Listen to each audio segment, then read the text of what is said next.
அந்த துணிவு. தேசிய கட்சியினுடைய எந்த சூழ்நிலையிலும் அவர்களுடைய உதவி எங்களுக்கு தேவையில்லை.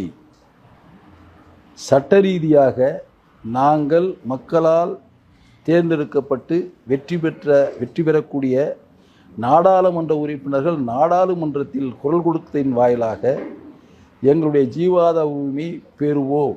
எங்களுக்கு தேசிய கட்சிகள் அவசியமில்லை. அந்த தேசிய கட்சிகள் அவசியம் இல்லாததற்கு இன்னொரு முக்கிய காரணம், அடுத்த மாநிலத்தில் இருக்கின்ற கட்சி தேசிய கட்சியில் ஆட்சி செய்கின்ற பொழுது எங்கள் உரிமையை மீட்டெடுத்து கொடுக்க மத்திய அரசு அந்த மாநிலத்துக்கு அழுத்தம் கொடுப்பதில்லை.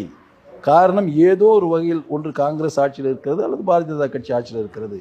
அப்படி அழுத்தம் கொடுக்கக்கூட முடியாத நிலையிலே இருக்கின்ற அந்த கட்சிகளோடு நாங்கள் ஏன் கூட்டணி சேர்க்க வேண்டும்? ஒரு கட்சியோடு நான் கூட்டணி சேர வேண்டும் என்று சொன்னால் எங்களுக்கு